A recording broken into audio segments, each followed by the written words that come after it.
Okay, welcome everyone. We're going to officially get started.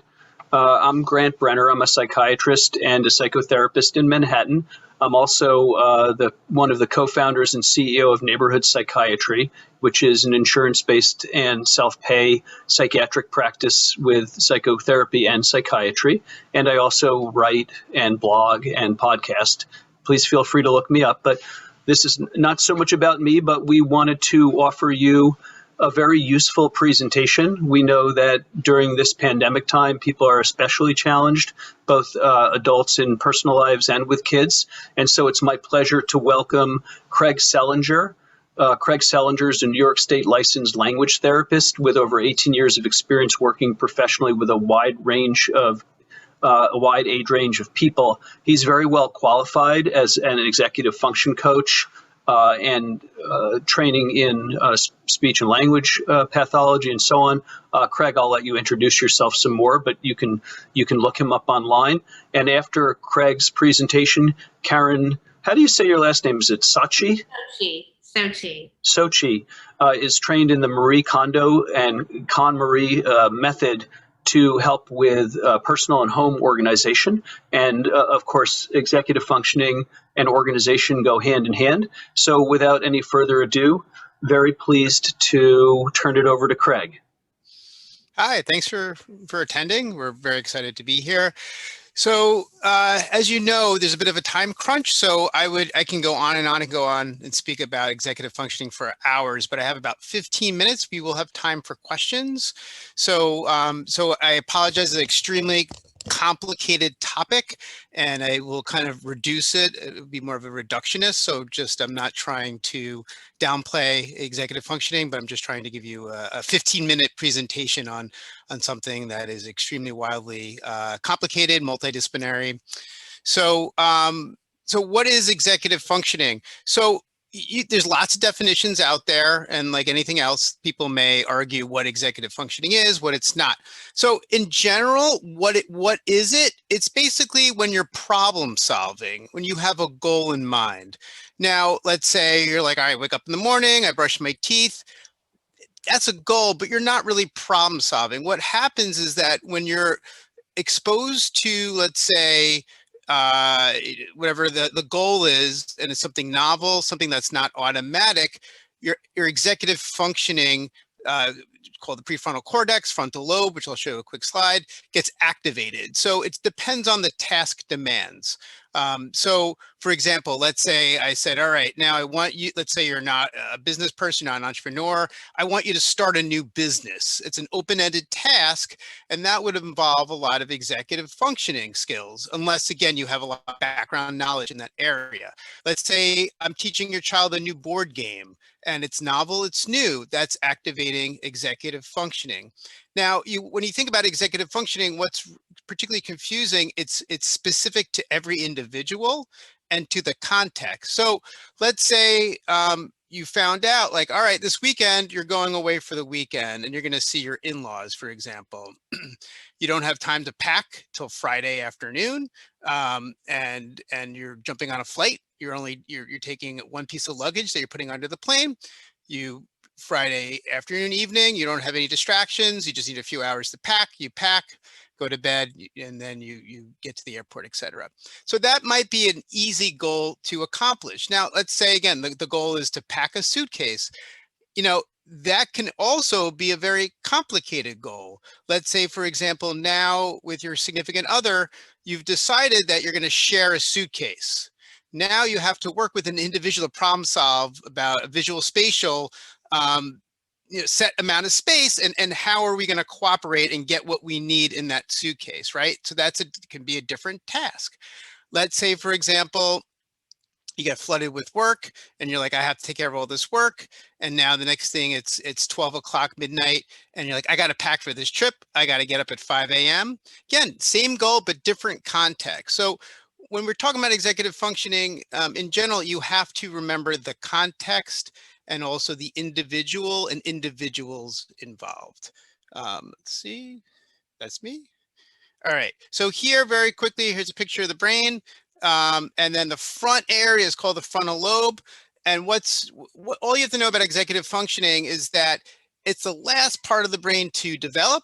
We thought that it was fully developed once you're in your early 20s. Now neuroscience is saying mid 20s. So we're actually not officially adults until we're in our mid 20s. And again, there's individual differences. There's people, those with ADHD, which takes them even more time for their frontal lobes to develop, but it takes a long time.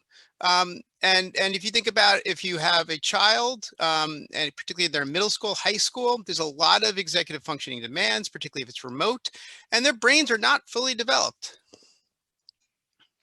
Just going to skip this for a sec. I'll come back to it. So again, there's lots of different definitions for executive functioning. Now, executive functioning can be broken down into many components. People argue what are the different components. Some people say 3, some people say 6, some people say 8. For this discussion, it doesn't matter. It's just being aware that it's broken into different parts. So for example, one is inhibition. So let's say you have distractions. Or temptations, let's call it, right? So one very famous study that was done was the marshmallow test with young children, where children were tempted. There would be an adult in a room with a young child. I don't remember the specifics, but they would be presented with a marshmallow or marshmallows, and then the adult would give instructions to the child. The adult would leave, and then they would see how long the child can wait until they had the marshmallow. And particularly in today's society, there's our cell phones, our electronic devices. It's constantly, these are drugs. And it's how well can we avoid those temptations? Those temptations disrupt, in terms of schooling, can disrupt, how a student is listening to their teacher, if they're supposed to be focused doing work, and as adults too, all the time. We're constantly dealing with disruptions. There's something called working memory. There's, a lot of people don't realize it's not just long-term, short-term memory. There's something called working memory. It's like, an example is like you hold a piece of information while you're processing simultaneous information. This has happened to us. You go to the fridge and you're like, all right, I'm looking for, I don't know, the leftover macaroni and cheese. And sometimes it's in front of your face and you're looking, you have the image in mind, macaroni and cheese. Maybe your partner put in a different type of Tupperware. So, so you're visually scanning, looking while you have something in mind. And that's working memory. And that's a huge piece, particularly for students that may have working memory challenges, and it's really hard for them, particularly when they're distracted, to hold and retain information. And then there's something called cognitive flexibility. It's like how you can switch from one task to the next. And this is also with our jobs. I'll give you a very quick example of an adult that we work with where she had a new job. And her job was really 2 different jobs, and she was having a lot of she would be very good with sustained attention with one job, but to switch to the next job, very difficult with that transition. And so some people, in terms of executive functioning skills, they may have good working memories. Maybe they're very good at avoiding temptations, but the flexibility can be really devastating for them. So you can have difficulties in one of the 3 areas. And also you may be okay in some of all 3 areas, but it depends on the context. Maybe certain context really taxes your working memory, or maybe you're not getting enough sleep at night and your working memory is kind of reduced and you're having trouble retaining information. So again, it's all these different factors that are involved. So again, Peg, Dawson, and Richard, I pronounce his last name, Guerre, they break it down to 11 different areas. As you see, it can get pretty complicated. Just have a few more minutes. All right, and then there's something called, let's go back, is executive dysfunction. Now, here are just common characteristics of what's considered executive function dysfunction. Just because you or you've seen individuals exhibit these characteristics, it doesn't mean they have an executive functioning disorder. We all have executive functioning weaknesses and strengths. We're all taxed in different environments. And so don't think, oh my God, this is me, I have an executive. It doesn't mean that. It's just being aware of some of the symptomology that might be taxing your executive functioning skills. Now, people that exhibit a lot of these so-called executive functioning behaviors, it's good to be aware of how, context and your executive functioning skills, how they mingle, interact, and what you can do to help. Now, I just have a few minutes, so just a few key points here, sorry. 8 principles. This doesn't mean you have to go from principle 1 to 2 to 3. These are just 8 general principles. So I'll give you a very quick example. And Karen's actually going to give an example with, she's going to talk about the Eisenhower method. And I can break any method down, and it's involving these 8 principles. So let's say email management.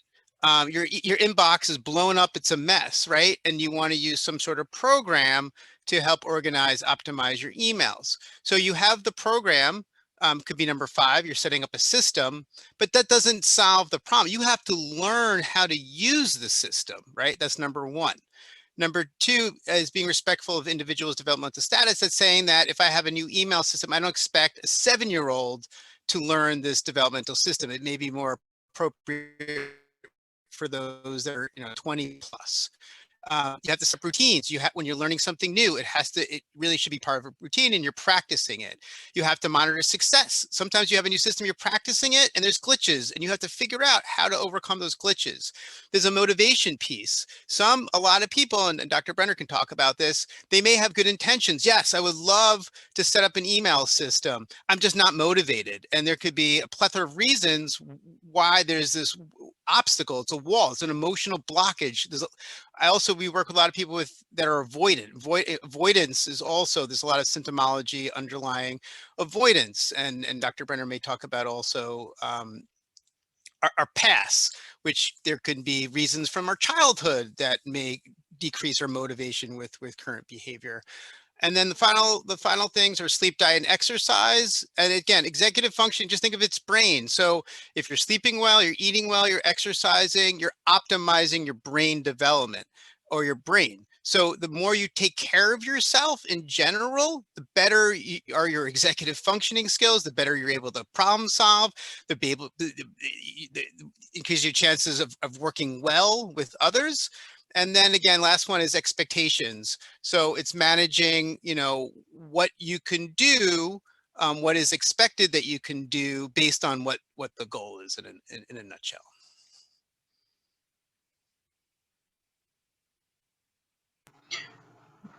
That was excellent. Have you completed your presentation? Yeah. Okay, thank you. I know time can get away from people during webinars, so we've asked our presenters to be succinct. But where could people find some additional information? Sure. So so I have a website called TembaTutors.com. You could go to the website. There's information on executive functioning. You can email me, text me, and I'm more than happy to provide any if you have any questions, any information. We also offer executive functioning coaching, where we work with primarily middle schoolers, high schoolers, college students, and even adults as well. And the reason we don't really work with elementary school age students is that, again, it's developmentally, the reality is that in terms of executive functioning in elementary school, their executive functioning skills are pretty, they're pretty limited. So it's a lot of the coaching really happens once they're in middle school and once they're older. But we do coach parents if they need some coaching sessions for how to help manage their younger child. That makes a lot of sense. I think a lot of parents, I'll just mention one thought I have, and I'm a parent of young kids too. They expect their elementary school kids to function at a higher level of cognitive development, and that can create all kinds of parent-child relational problems. If you expect your kid to have the capacity to, for example, plan and keep track of time the way you do, and they're just not yet wired for it, it's obviously going to create a lot of friction. So for that age group, parenting coaching is the way to go. Yeah, I want to say one other thing based on what Dr. Brenner was saying. So the other kind of, I don't want to say secret sauce, but when anyone that comes through us through Themba Tutors, I always speak to any potential client. And it's the relationship, unless we're working with an adult who's living on their own, which does happen, but a high percentage of our clients, we're dealing with dyads, we're dealing with relationships, it's all intermingled, and it's hard to extricate, if let's say you have a child that maybe has executive functioning difficulties, you have to look at the family dynamics. It's mandatory. Yeah, this is obviously is very complex, and as you said, there's other factors that come into play. We'll have more time to talk through these things. I see one question about your website. I'm going to answer that in text now, and then we'll turn it over to Karin. Thank you, Karin. And if you need to unshare your screen, Craig, so Karin can share. There you go. Okay, let me share my screen. Thanks so much for having me today. Now let's see if I can get this pulled up here. One thing I'll mention while Karin's doing that is I think both of you are doing something that is extremely helpful for executive functioning, is verbalizing to oneself what we're doing. So I find it very helpful, especially when I'm confronted, for example, with the ever-present tech problems, to say, okay, let me look for the button that helps me share my screen, give me a minute. This is also something that psychologists call mentalizing, where you're talking out loud about what's going on in your head, which is very helpful for the other person. So I see you're sharing, so I will stop talking. No, that's fine. I think that talking to myself is probably one of the things I've learned to do best over the course of the pandemic, for sure. I'm Karin Socci. I am a master level KonMari consultant. I actually started my professional career as a clinical psychotherapist. I have an MSW. Got tired of that after doing it for a really long time. Loved clients, but all of the other stuff involved was really enough. So I decided I wanted to go into healthcare finance. Went and got my MBA. Absolutely hated it. Hated everything about healthcare finance. It was not for me. I missed working with clients, but I didn't want to go back into what I had done before, but I had always had a great passion for organization and systems and helping people try to find the best way for them to, manage everything from their closets to their work life. So I became a professional home organizer, and I learned that my background as a therapist was enormously helpful. Getting organized just pulls in so many emotions, so many things about ourselves that we have either been avoiding or trying to work against, when in reality, getting organized is about understanding yourself and finding what works for you. So my presentation, again, is going to be brief. I could fill 15 minutes over and over again, so I will do my best to stay succinct. In fact, I'm going to hit my little timer here so I don't lose track of time. Let's talk first about why disorganization is such a big deal. Now, you probably already know why it is for you personally, but let's talk about some statistics.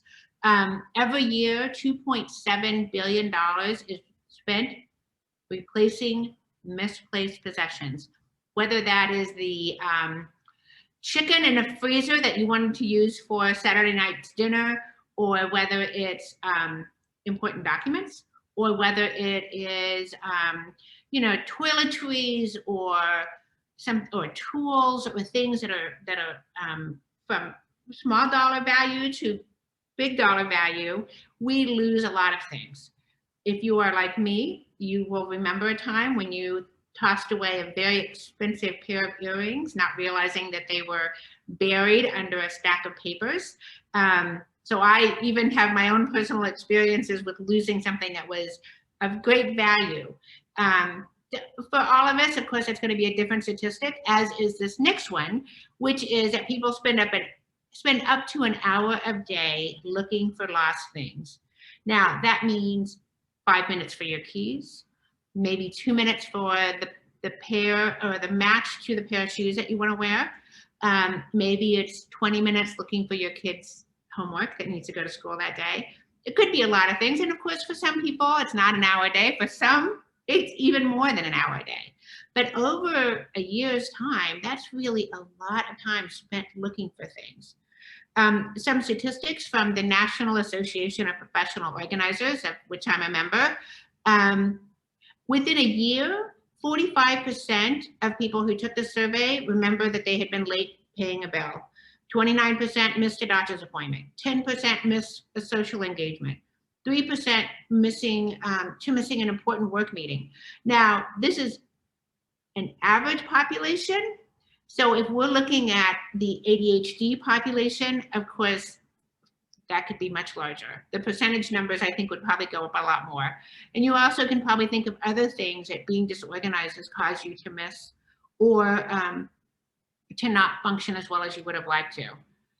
One of the most important things I want to leave you with today is that getting organized, especially while you are managing ADHD, is a tailor-made process. There is not one size that fits all.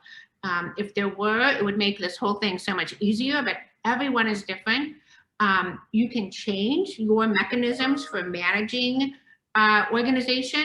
However, what works best for you is what works best for you. And getting to find how to optimize your organization, whether it's your closet or your work, is really about trying and testing. Now, some of the ideas I'm going to give you a lot of basic tips today, and I want you to think about, could I give this a try? If it doesn't work for you, that's okay. Even when something doesn't work, it's really valuable because it's giving you information about what isn't right for you.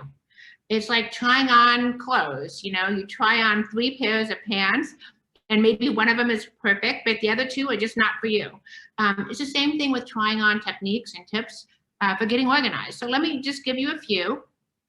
I'll start with the most basic formula for getting organized. And this applies to everything from your coat closet to your office desk, to your pantry, to whatever it is that you want to get organized. There is a very simple formula. It's very simple, but people get really overwhelmed when they open up the door to their closet and don't know where to start. The first thing is you want to sort and edit first. So disorganized people love the Container Store. The Container Store is like Disneyland for disorganized people. You walk up and down those aisles and you see things you didn't even know you needed, but they're the answers to all of your organization problem. Now, I love the Container Store. There's lots of things there that I certainly have utilized, but you don't want to do that first, because what happens is you buy a bunch of bins, for $39.99, and you start shoving things into bins, and it might look nice, but it's not organized. So what I suggest is that you don't even think about the organizational step until you have sorted and edited. Now, I like the term sort and edit as opposed to declutter, and certainly I like it a lot more than the word purge, because to me, and this is a very key concept in KonMari as well, is the idea that what you are doing is deciding what you do want around you instead of just trying to get rid of everything. I have clients who don't get rid of that much stuff, and that's fine. I have clients who get rid of tons, and 50% of the things that they own go out the door. But it's really about deciding what you want to have with you as opposed to how much can you get rid of. And to me, that's the editing process. It's saying, what do I want? What things do I want to have around me? What is working for me? What is part of my life today? And then letting go of the rest. Then you organize. And organization is really about making sure that things are easy to put away. It's not about, it's great if it looks pretty. It's great if things are easy to find. That's certainly important. But I find that the biggest hurdle to sustaining after you have done editing and organizing is making sure that things are easy to put away. If they're not, we know what happens. They end up on top of the cabinet. They end up in piles in the dining room table. And making piles is really about delayed decisions. I don't know what to do with this mail. I don't know if I need this or not. So I'm just gonna I'm gonna start a pile right here. And then the homework assignment comes in, or the papers that need to be signed for your child's field trip when we get to take field trips again. You're not exactly sure what you're supposed to do with that. Or maybe you think, I don't really know if I'm supposed to turn it in now or later. So I'm just gonna add it to the pile. And before you know it, you have a stack of delayed decisions. So in order to avoid that kind of thing, making sure that you have a way to sustain your organization is super important. Getting organized is no fun. Going through everything that you own and deciding whether or not you need it and then deciding where it should go is a really overwhelming process. You don't want to have to keep doing it over and over again. So by following really just these 3 steps, this 3-step formula, and of course it's not that simple, right? But it is really kind of the framework for making decisions going forward. about how you can make your life a little more organized. Now I'm going to give you just some tips, some general tips. So we'll start with time management. Having a list, I think, is critical. And it's not kind of a traditional way of making a list. There are lots of planners and online apps and fancy notebooks and all kinds of things that are produced. Usually you can get them around the first of the year. Beautiful, beautiful notebooks, beautiful binders, all kinds of things, expensive apps. And a lot of times people buy those things and they never use them. I have found that the simpler, the better. I have one list on my computer that goes to all of my devices, and the list has basically two columns. And the first column is, what can I do that day? Of the things that I need to do, what can be done right now? So if I had 5 minutes and I could sit down, could I get started on this thing? That goes on one list. That's my to-dos. Then the other list will be things that I want to remember, but I can't necessarily address at that moment. It might be that I made a phone call and I'm waiting for them to get back to me. It could be an email. It could be that you're waiting to hear from someone about when they're going to start a project in your home, or a work project. It could be anything. You can't necessarily do anything about it at that moment. So you don't want to confuse it with your to-do list, and you don't want to forget it. I have found that my brain is a very poor storage locker.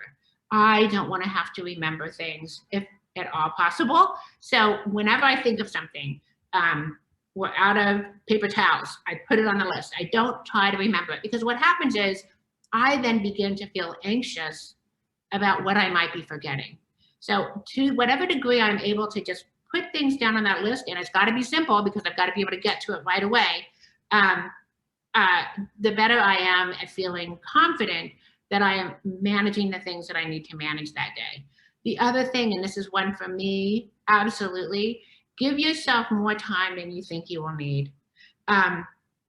One of the things that I find so amusing about the Google Map directions is how much time it thinks it's going to take me to walk 10 blocks. I am a fast walker, but I will tell you right now that Google is always off by many, many minutes. So I try to ignore what Google says it's going to take when I'm making my plans for when I need to leave, and give myself more time. You know, it's really nice. If you are a chronic just on time or maybe a little late person, and that one day you actually get someplace early, or you know that you have plenty of time and you're strolling instead of rushing, it will change your entire perspective. So to whatever degree you can, try to build in more time for a task, or trying to get somewhere to your destination. Create a routine of what can be planned.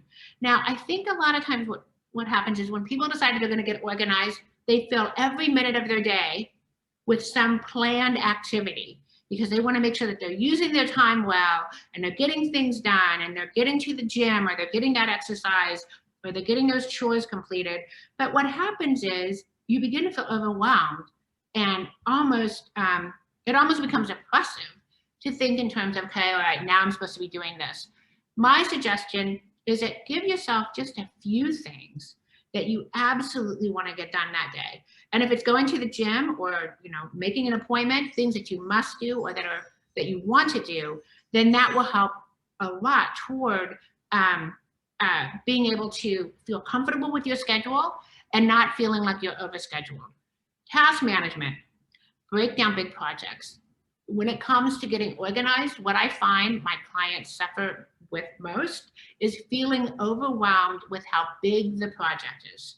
Break it down and think in terms of, what can I do right now without needing any additional resources or input or information? What do I have everything at my disposal to take care of, whether it's to write an email or to do your part of the project? And how can I focus on those things instead of getting overwhelmed with the fact that my significant other or my kids are so disorganized? Think in terms of what you have control over, and break your projects down into smaller increments. Work in small increments of time. There is absolutely a well-known adage that starts with some work that's been done for a long time, getting things done, where 5 minutes is a sweet spot to getting started on any task. In other words, if you say, I know this is going to take a really long time, but what part of this can I do in just 5 minutes? Let's say you decided you're going to clean your apartment, and it's a lot, and it feels really overwhelming, and you'd much rather just sit down and watch some Netflix. That's me, for sure. But if I think in terms of, okay, I'm just going to dust, or I'm just going to clean the bathroom, or I'm just going to clean part of the bathroom that'll only take me 5 minutes, or I'm going to, even something simple, I'm going to sort the recyclables, something that takes 5 minutes. If you get those 5 minutes done and that's it, then that's fine. Come back and give it another 5 minutes when you're ready. A lot of people find that once they get started, they're able to go on further. And then maybe you get the whole apartment clean that day. Maybe you get part of it clean, but you will at least feel some sense of accomplishment that will help you in the future complete even more of that task. Now, and I think this is one of the most important things, embrace your space. This is about understanding how you work best and building upon it as opposed to fighting against it. If you are a person who needs to see all of your work in front of you, your documents, if you like to print things out and you like to have stacks of books that you are researching or whatever it might be, or projects or crafts or whatever it is, you might be a person who just needs to be able to see it all, or you're worried that you're losing something. Instead of making huge stacks of things, decide that you're going to go with it. You're going to buy some bins that are attractive. You're going to get some files, and you're going to try to put each type of item into an individual container so that you can feel confident that you have what you need in front of you, but yet you're not overwhelmed with this huge stack of things that you know are important, but you don't know what's at the bottom of the stack. It might be more important than what's at the top of the stack. This way you can divide your work out a little more and embrace the way that you need to utilize your space. Or you might be a person who cannot have anything on your desk, or you're just distracted. What's really important about that type of person is that things are easy to put away. Just as I was saying earlier, if you can't put things away easily, if your file cabinets or your pantries or your closet is so full of jammed of things that are not necessarily what you need, then putting things away becomes a big chore. And what happens? We end up not doing it. And again, we have big stacks. We've already decided that I, as a person, work better with a clean desk, but I don't have a way to clean my desk. So that's kind of the concept that you want to start with. You want to start with who you are and how you can best embrace that person. So Craig mentioned the Eisenhower method. This is the modified Eisenhower method. It was actually something that General Eisenhower either invented or people on his team invented, but it was about how to decide what action to take. Now, it's been modified to embrace not only tasks, but also things like email. So very quickly, I'm going to run through the 4 Ds. And if this appeals to you, I'm hoping that you'll think in terms of how to decide what to do with your email. For example, just start small. Start with an email, or maybe even the mail that comes today. The 4 Ds, delete. Delete's the best one. Delete says, I absolutely don't need this right now. And if I do decide that I need this, I know that I can get it later. So this might be information about a sale. This might be information, that at this point you can't imagine that you're going to need it. Maybe it's a schedule for something that's going to be happening later this year. But you know that if you needed that, you could find it again. Or maybe you just don't need it. Maybe it's just junk, and maybe you can just let it go. Delegate. So delegate means that someone else could use this information. Maybe you're hanging on to it because you want to share it with someone, or you want to give it to someone, or you're waiting for someone to do something. So maybe someone needs to get back to you about something. So you are essentially saying, I delegate this task to you. I'm sending this email to you, and I'm going to get it out of my inbox, for example. I'm going to get it off of my desk. Delay. So delay says, there's nothing I can do about this right now. However, I do want to do something with this in the future. So this could be a wedding invitation that's for a wedding that's happening in the fall, and you definitely want to go, but you don't need to do anything with it right now. So you're delaying that process. Maybe you have been invited to an event that's happening in a month or 2 months, let's say, and the RSVP isn't due for a month, and you're not sure if your significant other will want to go with you, so you need to check with them. So maybe you put it in your calendar to check a week from now with them to see if they've decided. The last one is due. And again, these are the things that you can actually do something about this moment. Now, let's go back to that wedding invitation, right? So you get a wedding invitation. You want to make sure that the person that you would be going with is interested in going. So you can delay that decision, but you're also delegating it. You are saying, do you want to go to this? Let me know in a week. All right. So then you put it on your calendar, or maybe you leave it in your inbox because it's something that you're going to get back to relatively soon. Then your significant other says, yes, I definitely want to go.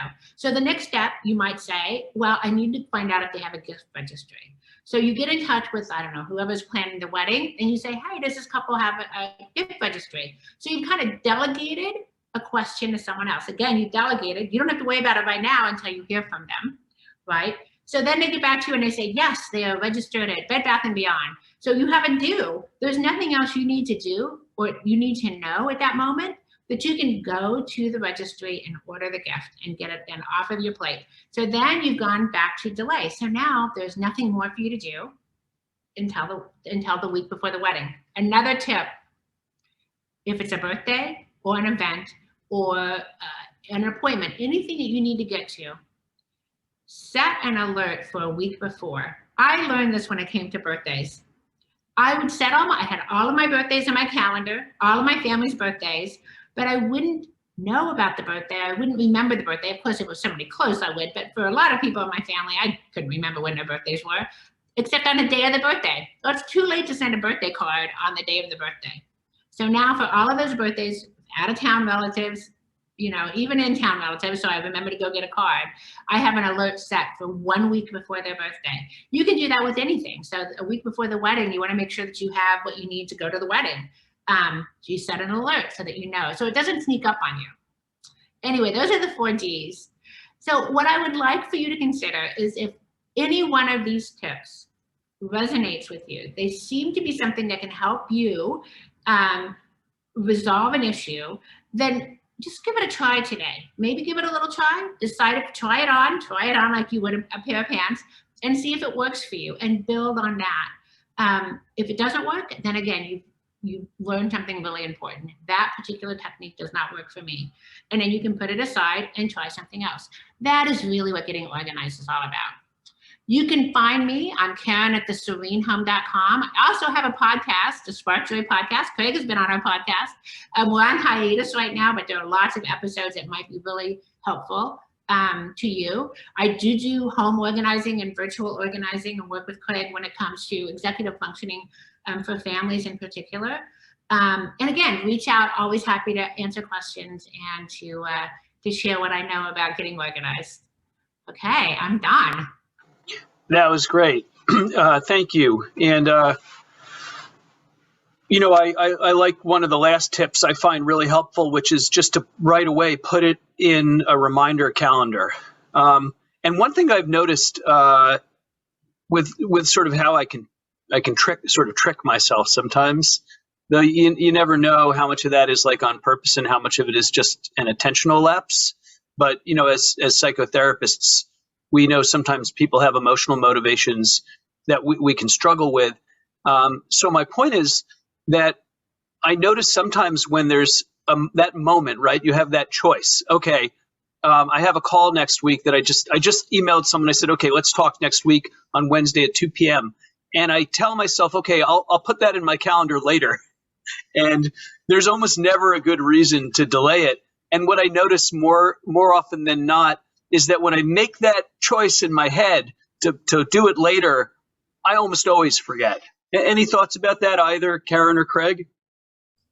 Well, I can tell you right now that I know that there's no way I'm going to forget this. I'm not going to forget this password that I just set up. I'm not going to forget that I need to stop by this store. I can guarantee you I'm going to forget it. So that's why I've learned, but that's a hard learned experience. So I only know that because of all the times I've absolutely sure I'm going to remember something and I don't remember it. So now I know, put it on the list. It's much easier that way. I just want to make a point, Dr. Brenner. Sometimes the most You call me Grant. Oh, okay, thanks, Grant. I wasn't sure. Thanks. So, yeah, no problem. So sometimes the most minute task you want to avoid. So I think sometimes people don't realize that literally something that can take 10 seconds, people are like, oh, I got to log back in. I got to go to my calendar. And they just, and sometimes it doesn't, you don't execute. So in terms of executive functioning, it could be, a huge goal, a huge task, or sometimes literally something that can take seconds and you still can't execute for whatever, whatever the reason is. It's very complicated. So let me go to the QA from one attendee is asking, I think this is to Karin, where is your list located? Electronic, paper, app, etc. I think you're muted, Karin. So I have what I call my brain dump. And this is my to-dos. Because I consider it my brain dump because I don't want to hold anything in my brain. So I put everything here. It's just the Apple iPhone app, but it could be anything. What I like about this is it goes to all of my different computers and my devices so that I can find it wherever I need. That it's just it's a basic list. And if you look at this, some of this is only going to make sense to me if I look at it, but I at least know what it is. So, appointments that I need to make, calls that I need to make, waiting for somebody to get back to me about something. I even have one of the things here is that we've decided that in 2023, we're going to go to Albuquerque because apparently there's some eclipse or something happening. My husband's totally into this. So I have it on my list that as soon as possible, I have to go make hotel reservations for 2023. So it can be anything. It can be something big and little. It's just, what can I do with this at that time? And I just click them off. But it could be whatever works for you. Some people really like, there's something about the act of writing things that helps them remember or helps them integrate that information. I think that's completely valid. If you want to get a beautiful book that you can write things in, great. But I work with a lot of people who have dozens of journals and books that they've purchased with the intent of using that to stay organized, and they never get open. So whatever works for you is the right thing. Right. You talked about going to an organization store and how appealing it can be because, like, we might have a fantasy that we're going to buy this stuff and then our problems are solved, but that doesn't keep us from needing to do that work, and that can lead to a vicious cycle of kind of failing. And a reminder to please ask questions in the QA, not the chat box. So, there was a follow-up. I don't have an Apple, and someone said, I use a Samsung Galaxy. I can tell you, for me, I use a lot of these digital tools, though for a lot of people, handwriting is helpful for certain tasks because of the connection between the brain and in what they call embodied cognition is maybe different handwriting. For keeping track of things, what I use different things for different items. For sort of my scrapbook for things that I want to write about on my blog, I have a text message thread. So I text myself with those ideas because they often come up at a point when it's very easy to access text. For things that are more structured, I'll use a Google Doc, that's by topic. Yeah. But for things I need to remind myself, I just use my calendar app. It doesn't matter whether it's Apple or Samsung or whatever. Just as soon as it comes up, I put it in the app for a calendar reminder. What I don't use very much is something like a to-do list with reminders. I've tried to, but for me, it didn't work. It didn't work for me either, and I really wanted it to. Those fancy apps just didn't do a thing for me. But like, for example, I will then create more lists. Like, I could never decide what movie I wanted to watch. And, it was really important during the pandemic because I was like, watching Netflix or TV was kind of the main thing, right?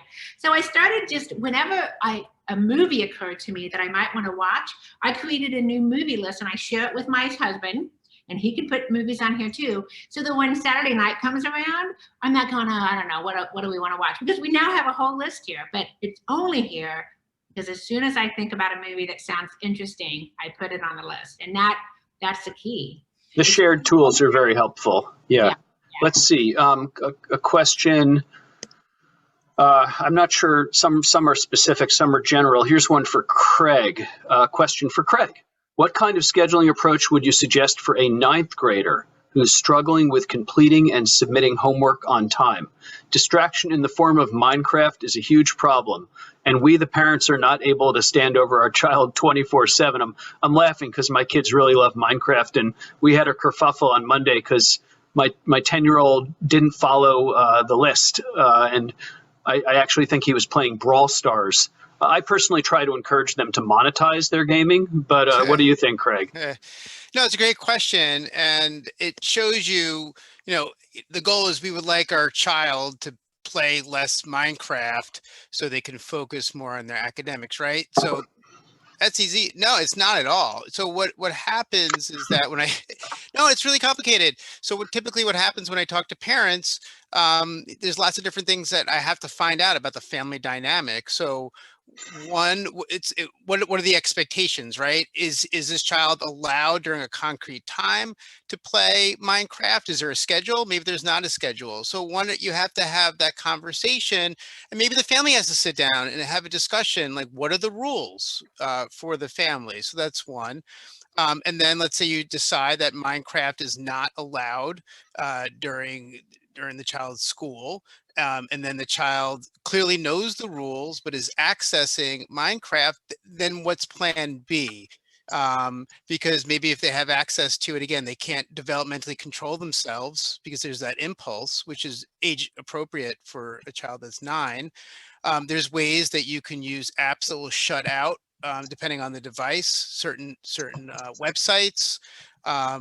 And then if you do that, you have to explain to the child that they don't feel like they're being punished per se. So it really gets convoluted. And then from there, I find in general for children that are struggling to stay focused, I find not only is a conversation with the family or families the first step. The second piece is really how to minimize the distractions, because the distractions are significantly interfere with the child's performance. And again, as I mentioned during one of my slides, it depends on the child's age. Teens are the number one priority are their friends, right? So you also have to be aware. Sometimes parents, as Grant mentioned, they may say, oh my God, my 15-year-old is constantly on the phone or whatever, texting, their friends. And from a parent's perspective, it's like, they're embarrassed, but maybe from a developmental appropriate perspective, like that's normal. Like I know it drives you nuts, but sometimes parents have to hear that these are normal behaviors. So it's this juggling act of what's developmentally appropriate, how these things are communicated, and then again trying to enforce or modify the environment. You get feedback and you modify again, and you see what works. Okay, let's see. Here's one for Karin. Thank you, Craig. Karin, thank you. Can you expand a bit on the organization and sustain steps? Well, now that's the $1 million question, right? So of course it really depends on. We've already assumed that you're not going into that step until you've already done the other 2 steps. That will give you a lot of information about what's important to you and how to keep things the way they are. Now, if you get organized on the surface, so your desktop is clear and your kitchen table is clear, but your drawers are full, then anything else that comes into your home doesn't have a place anymore. So you want to make sure that you have developed a system that allows things to come in and out of your home. I always have a donation bag in the closet, and if something's not working anymore, it goes in the donation bag. If food is purchased and doesn't work out for us, it goes into the garbage. No matter what it is, if it's in our home and we're not using it, I ask myself, is this worth the amount of space that it's taking up? So it's really about allocation of space and making sure that anything that's, if you live in New York City or you live in a big city, your apartment or your home is costing you a lot of money per square foot. And if you have appliances that are on your kitchen counters, that you never use or you use once a year, and it's taking up a square foot of space on your kitchen counter, then you're paying a lot to take up that space. So it's really about allocating space, deciding what's working for you, what's not, what you want your days to be like. So for example, if you have to move things to get to the coffee cup that you use every day because you don't have a good place for your coffee cup, then that's discouraging and that's not sustainable, because what's going to happen is your coffee cup is going to end up just sitting on the kitchen counter all the time. Flat surfaces should be for activities only. So your kitchen counter should be used for preparing food. Your dining room table should be used for eating. Right. Anything else, and that's fine, you can move it. You can move your homework away so that you can eat. But if you have a system where every flat surface in your home becomes a storage opportunity, then you're never going to have a sustainable system. So once you've gone through the first two steps, you've edited, and then you've decided how to make things work best for you organizationally, then sustainability is a matter of upkeep. And it again goes back to these 5 minutes, right? So no matter how well I may think I am, stuff gets out of order here. But if I can get the entire apartment in order in 20 minutes, I consider that a well-organized town. Okay, speaking of 5 minutes. So 5 minutes, so 5 minutes. We have less than 5 minutes left today. Unfortunately, this is obviously such a huge, important topic. And there's a bunch of questions I see Craig is answering by text, by typing. Thank you. Just to remind people, I hope this will be on Neighborhood Psychiatry's YouTube channel, and I'll share the recording with our panelists as well. So there's a big question about tips for overcoming avoidance and procrastination brought about by anxiety. I'll answer that very briefly because, you know, that could be a whole hour webinar in itself. Maybe we'll do that. You know, managing the anxiety is one of the things, as well as Karin and Craig are talking about, setting oneself up for success. One of the things that people have difficulty with, I'll say briefly, I think, is we want to use our willpower to overcome obstacles. And sometimes that's helpful, but really what you want to do is go about 4 or 5 steps before you reach the point of wanting to use willpower and set yourself up to succeed. So the example Karin gave is like, make your space physically matching your workflow, so that you don't create obstacles for yourself. That's just one tiny thing. Of course, you know, in a small Manhattan apartment, not all of us have ample work surfaces or storage. And then you can be more creative about engineering your environment. So let's see. I think we're just wrapping up. Any final words from our panelists? Yeah, I'm going to jump in. Sorry. So what Grant, just to piggyback what Grant said, is that so people hear the term executive functioning or executive functioning coaching, and just because you're like, all right, I'm disorganized, I need help, I'm ready for executive functioning coaching, there are prerequisites for those that they may need to partake in before they start executive functioning coaching. And that happens. I speak to adults that have teens, and there are many individuals that are not ready to be coached. They have to work on maybe their mental health. They have to work on, again, maybe creating enough space to take care of themselves, because it's not something that Grant said, you can't just will yourself. There is something someone asked about YouTube. You can YouTube, for example, the wall of shame. A lot of speakers talk about that. It's this emotional wall, it's blockage, and it can get very complicated. So sometimes people aren't aware that there are huge walls, lots of obstacles that might need to be worked around before you start executive functioning coaching. Karin, any final thoughts? Now, I would just say, again, just give things a try. I absolutely agree with what everyone has said about the individualized process that everyone goes through. And, you know, like I said, I think whatever information you get from trying things and recognizing what works and what doesn't is really valuable. It's not a failure. We are all on this journey, and we gather information and use it to the best of our ability. And it's really just about self-awareness. Very good, very good. And so much more to say. Thank you, Craig. Thank you, Karin. Thank you to all of our attendees for your great questions. I hope we covered everyone's questions a little bit. I don't think we got to all of them. And again, Neighborhood Psychiatry has a YouTube channel. The full presentation, tech gods permitting, will be up in a couple of days, if not sooner. And you have contact information for Craig and Karin. Craig Selinger, Karin Socci. We shared their links. And if you go to the registration email you got, I believe their contact info and bios are there, or, easy to find by searching online. So thank you very much and good day. Take care.